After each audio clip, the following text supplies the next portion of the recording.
Hello, my Bill 1000 Nation. How's everyone doing today? Hopefully, everyone's having a great day. If not, I hope it gets better from here. We are back with another Coffeehouse Crime. This one is titled How a Twisted Obsession Led to Triple Murder. I'm excited for today's story. If you guys are excited as I am, go ahead, turn them lights down low, put on something comfy cup with someone special. Let's get creeped the hell out. It's Coffeehouse Crime. Let's get traumatized instead. Fuck it. Let's just get. He always has this way of just like grabbing your heart and yanking it out through your ass, and you just, it's like, oh. So yeah, let's just, yeah, let's get that. Let's get that. Let's do it. Yeah. Yeah. Yeah. Yeah.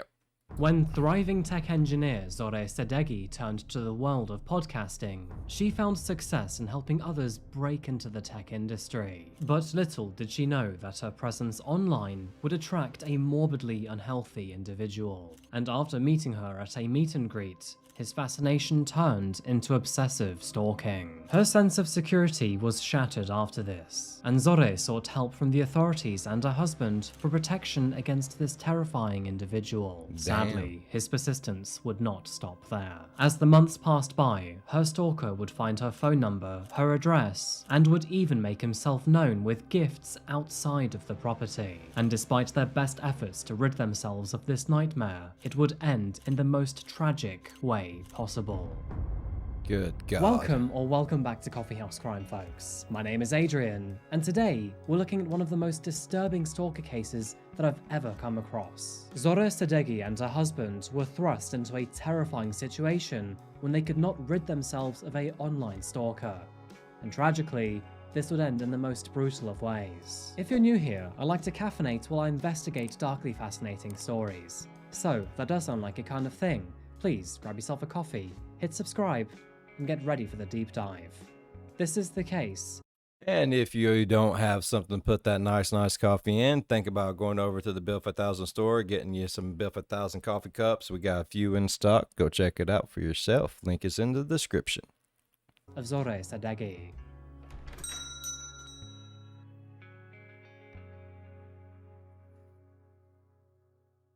Good morning, good afternoon, or good evening, folks. This story takes me back to my birthplace and first home, Seattle, Washington. With just over 4 million residents within its metropolitan area, Seattle is a bustling port city that has grown exponentially in the last decade. The city is known for its rather rainy weather, with almost half of the days in the year experiencing some sort of downfall. Covering the basics here, Seattle is also well known for its aerospace industry, Boeing, and of course, Starbucks. Saying that, if you'd like something a little more specialized, then there is no shortage of artisanal cafes and independent roasters to choose from. In fact, Seattle is known as one of the world's best cities when it comes to coffee, right next to London and Melbourne. Yup, I guess I really am just that predictable. Coffee aside, Seattle is an eclectic city with an ever-growing diverse population. And this is one of the many reasons why 33-year-old Iranian-American national Zore Sadeghi decided to settle in this city, and more specifically in the suburb of Redmond.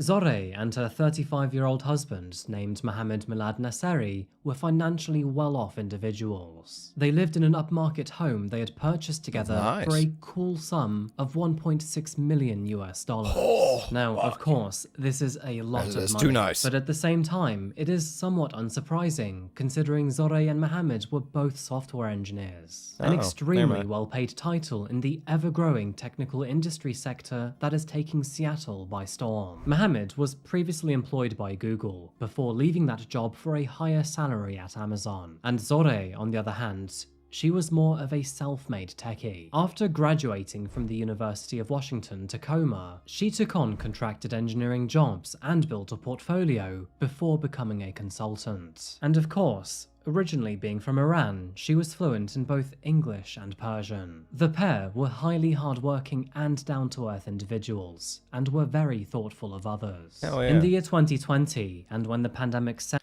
That's good, because a lot of times when, you know, money changes people, bro. Either for the better or for the worse. sent the country into lockdown. Both Zore and Mohammed would help vulnerable neighbors by delivering supplies. Awesome. To add to that, the couple would even prepare homemade soups for those around them. The pair married in 2011, and moving forward into the year 2021. This is way too fucking sweet. They're gonna die. They're gonna die so bad. I mean, we know they died. They're gonna die so bad. They'd saved up enough money to buy the home of their dreams in Redmond. Friends say that the couple never had any turbulence in their relationship, and they were ready to begin the next chapter of their life before settling down and having children. In the same way that Coffeehouse Crime was born, Zoré found herself with free time during the lockdown, and so she channeled this free time and energy into starting a podcast. She was a little more predictable than I was, though. As someone who was already in the tech industry, she used a podcast to help others break into the sector. Real quickly here, but it can be real hard to work one job while simultaneously building another. And one of the best ways to help you achieve your goals is through journaling. On the flip side, as someone who now spends so much time working, it is even more important for me to check in on myself. And thankfully, I can do both of these things thanks to the sponsor of today's video, the Day One Journal app. Day One is the #1 journaling app on the Apple Store. Whether you use a journal to write down your personal thoughts or check in on your life, travel, food, or schedule, Day One has you covered. Honestly, it is like a Swiss Army knife in the journaling world, and is one of the most dynamic and multifaceted apps that I've ever. I'm gonna go ahead and say it. I hate to write. I do. I hate to write. It's not that I have my hands have been crushed whenever I was a younger feller. Car landed on them and like both of them's crushed. It hurts to like grip the pencils even like and write for long. I just don't like to do it. I don't.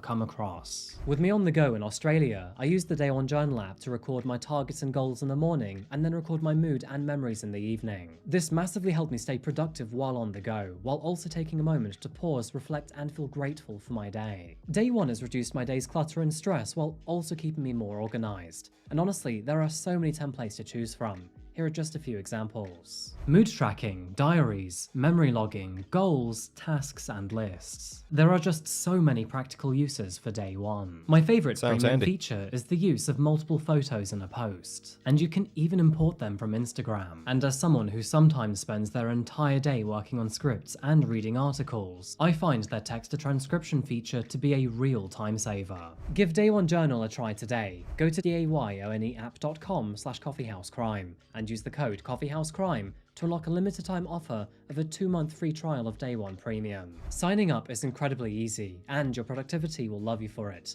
That's dayoneapp.com/coffeehousecrime, and see why it's the #1 journaling app out there.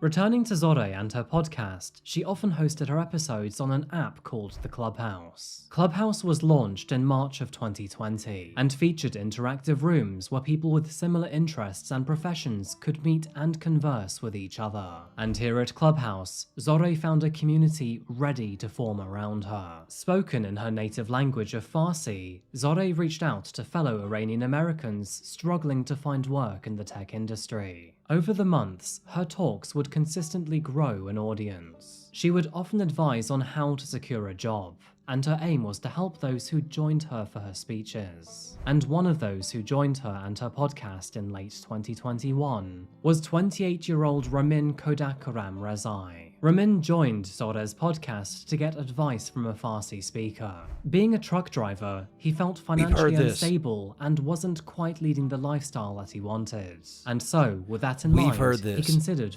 I don't remember where was it that chapter? Man, we just did that chapter, and I swear we heard that video on Coffeehouse Crime. I swear.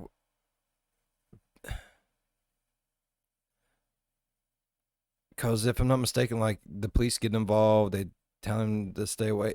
Like, he goes all the way to, oh yeah, we've heard this. Following the money by moving into the tech industry. Inspired by his determination to break into this sector, Zoré and Ramin started chatting in chat rooms found on the Clubhouse app.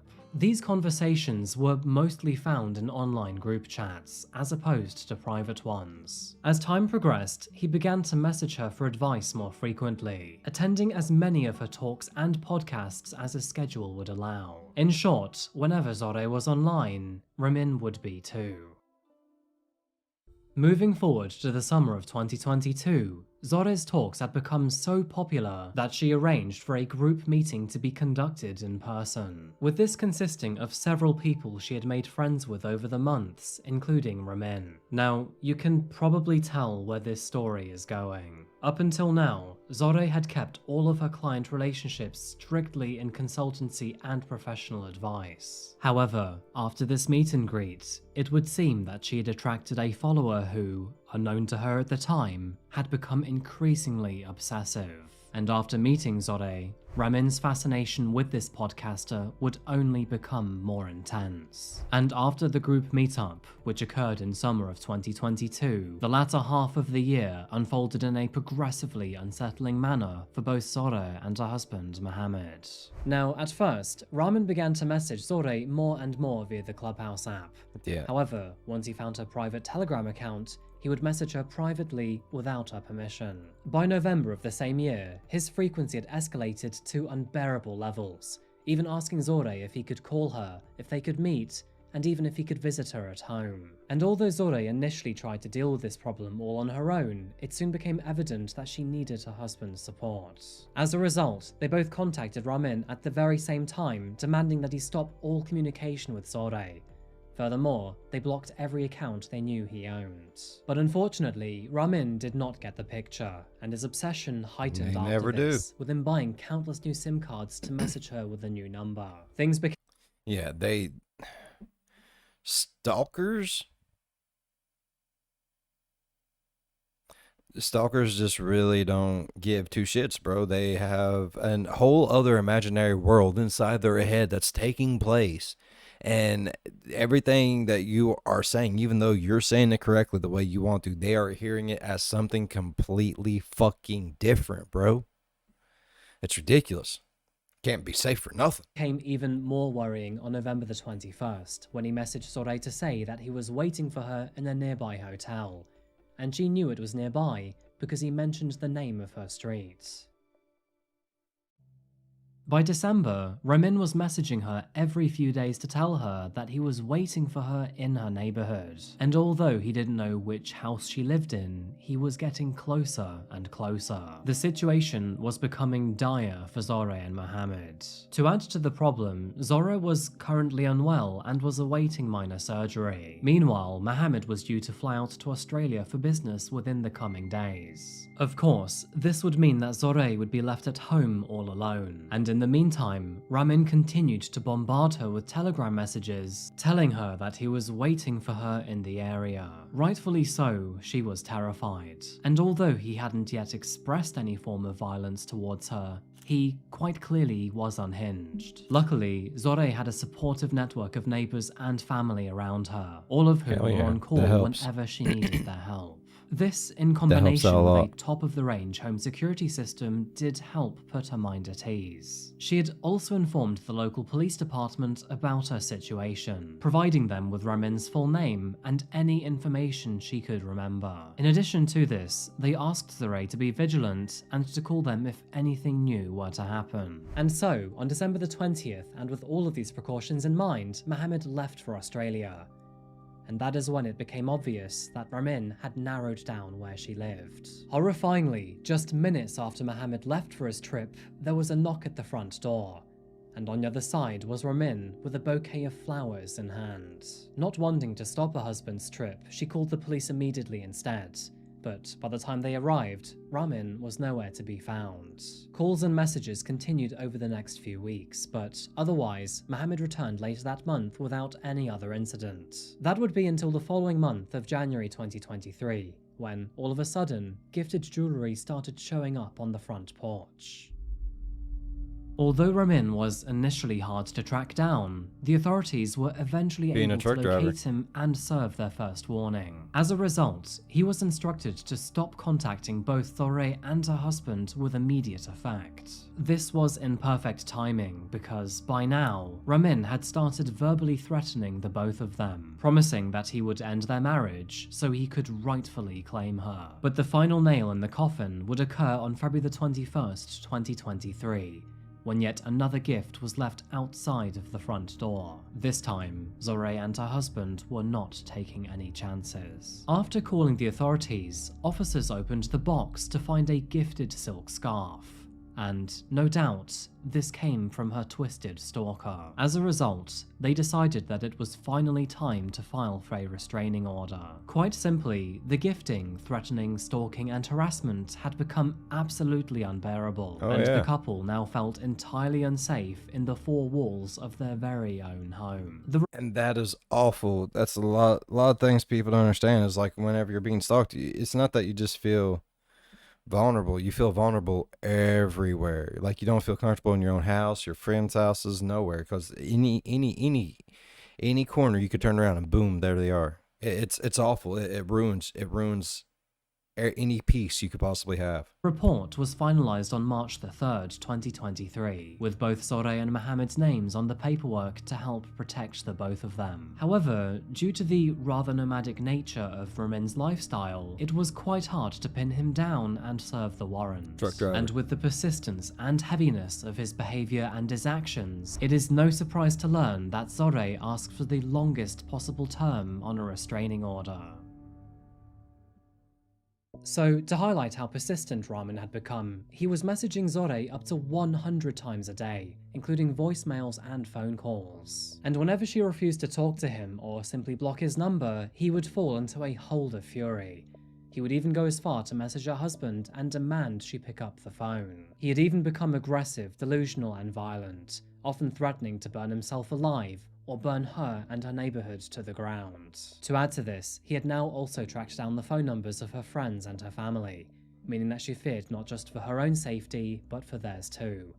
This man had totally violated her privacy. With all of this in mind, Zoreh requested a 99-year restraining order to keep Ramin away. But even still, this lifelong order was not enough to help her feel safe. And that's because of one particular message that she received only a few weeks prior. Paraphrased, the message read, "The only two things that will make me stop is if I end my own life or if I die." Devastatingly, little did she know how true this statement would eventually become. But the most tragic part of all of this is that, even worse, his death wouldn't happen solely or quietly.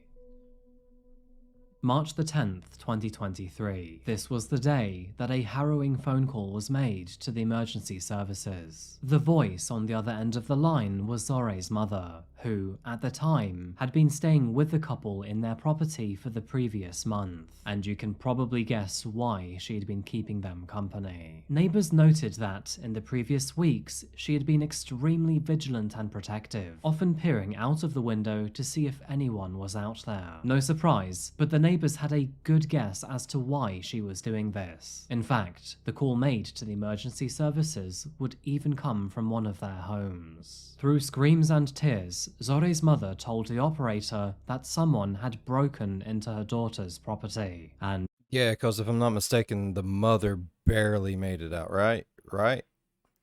even worse, gunshots had been fired. Responders hastily made their way to Zoreh's home, but sadly, it was already too late.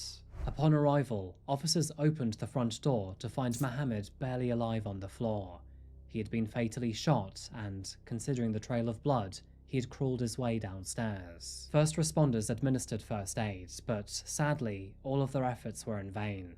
Shortly after, he was pronounced dead at the scene. Meanwhile, armed officers pressed on through the rest of the property, and after making their way upstairs, they were met with another distressing scene. They also found Ramin's lifeless body next to her, and, quite evidently, he had shot himself in the chest, allowing him to die slowly next to his victim. The tragic end to this story painted a picture of the worst possible outcome in any case of extreme stalking and obsession. And to help piece this terrible scene together, there was one distraught witness. Of course, that being Zoreh's mother. Her account of events goes something like this. At approximately 1:45 AM, Zoreh's mother awoke to strange noises from an adjacent bedroom. Unknown to her, Ramin had broken into the home through the bedroom's window, and after exploring where the noise came from, Zoreh's mother came face to face with the man she had heard so much about. A terrifying individual, well known by her for his disturbing tendencies, had now broken all legal and physical barriers and was now staring at her from within the comfort of her daughter's home. Ramin launched himself at the woman, pushing her out of his way. From his momentum, she was able to break free and escape the room and eventually the house. That is when she ran to a neighbor's home before dialing 911. Tragically, during this time frame, Ramin found enough time to shoot Zoreh, Mohammed, and then finally himself. Mohammed, who was only barely alive, managed to crawl downstairs to the front door before collapsing in a pool of his blood. That is where the authorities would find him only several minutes later. After months of harassment, Ramin's spiraling mental health led him to the twisted conclusion that if he couldn't be with Zoreh, then nobody could. And sadly, he was given the opportunity to act out on these terrible thoughts. This morning, new details about a murder involving a podcast host and her husband found dead in their Washington state home. Police say the suspect, who was a long-haul truck driver, drove all the way from Texas to Washington state. At his next stop, the victim's house. According to police, he shot and killed podcaster Zori Sadeghi and her husband before appearing to take his own life. A neighbor says their security camera caught the commotion overnight. It was blood curdling to hear. I'm not sure I should have gone back and listened to her or not. Zori's mother was inside the house, but somehow managed to escape and call 911. This is the absolute worst outcome, for a stalking case. Although Zoreh had is. notified the authorities of his appalling behavior, not enough was done to stop him. Sadly, stalking cases are rarely a top priority for the police, Very as many of fucked up, them but are true. often deemed to be matters of personal relationships. But this was not the case for Ramin, a man who had developed a parasocial relationship with a flourishing tech podcaster, and one strong enough where he believed that he knew her enough to be in love. And had the police acted fast enough and made more of an effort to track him down, then maybe Zoreh and Mohammed would still be alive today. The missed opportunity here is that Ramin had sat outside of the residence or nearby in a bright red truck for several months. And although it is rare for a stalking case to escalate this far, this story experienced the worst case scenario, ending in 2 innocent lives being lost when this didn't need to happen. Now, of course, this is where I usually cover the legal proceedings of a case, but with Ramin dead, there is obviously no prosecution to be made. Right. Following this double homicide, Ramin's ex-wife came forward to describe and speak about her ex-partner. Apparently, they were together for 7 years, had a daughter, and have now been divorced for 5 years. She noted that in the summer of 2022, and after meeting Zoreh, his demeanor changed quite drastically. Apparently, she was all he would speak about, and he acted as if they were together. However, she never thought he was capable of not just tracking down, but then stalking an innocent woman. This behavior was miles apart from the man that she used to know. Sad. Zoreh and Mohammed were successful and caring, and had the rest of their lives ahead of them. But sadly, all of this was taken away from them by a deranged stalker. Zoreh had made her podcast to help other people break into the industry that she loved so much. But within this kindness, she found a living nightmare that refused to leave her alone. Ramin was an obsessive and sadistic stalker who felt entitled to her love and time. And ultimately, this obsession with Zoreh led to his end too. While not necessarily a violent crime, stalking is still a very severe form of harassment, and although most of these cases do end up being resolved without any violence whatsoever, the emotional Still that impact on chance. the victim can be enormous. Statistically speaking, 1 in every 3 women report being the subject of stalking at least once in their lifetime, which is an alarming figure when you think about it. Sometimes it's not just about the violence. Being physically stalked or even stalked online can massively impact a person's sense of happiness and security. And so, no matter how minor the problem, if you're feeling uncomfortable from someone's persistence, it is definitely worth seeking help from your friends, family, and the authorities. And I've said this before already, but parasocial relationships can be absolutely terrifying. This story reminds me of the case of Christina Grimmie, which had very similar consequences. Anyway, folks, I'm going to wrap this case up here today. Thank you. Thank you so much for having me, Adrian. As always, I really enjoy being here. Anytime I leave from our little visits, I'm traumatized. But no, like, what? It's sad that these people get such an attachment to where they think that it's more of a relationship than what it is. It's like, what does that? What kind of chemical imbalance does that? You know, like everyone gets that bond or connection with, you know, TV personalities and stuff like that. You feel like you know them because you watch them all the time, so on and so forth. But what's that little extra that drives that person to the point where, oh, they sneezed and that sneeze was meant for me, or you know, they blinked weird and it wasn't a blink, it was a secret wink for me. Where, when does that line happen? You know, like, oh fuck. All right, I really enjoyed today's video. If y'all enjoyed today's video as much as I did, please go down there, leave a thumbs up. It really helps the channel grow. While you're down there, go on over, slap that subscribe button, become part of the Built for 1,000 Nation. We do some crazy shit here, bro. And if you want to know when that crazy shit happens, ding that bell. It might work for you. It might not. But if it do, jump in on one of my premieres, go over in the live chat and be like, hey, Bill, I got dinged. Leave a like and dip. That's all you got to do. As always, be good to one another. I'll see you in the next one. Bye-bye. Damn. Adrian. I've heard this story before, and I still got just as angry as I did the first time.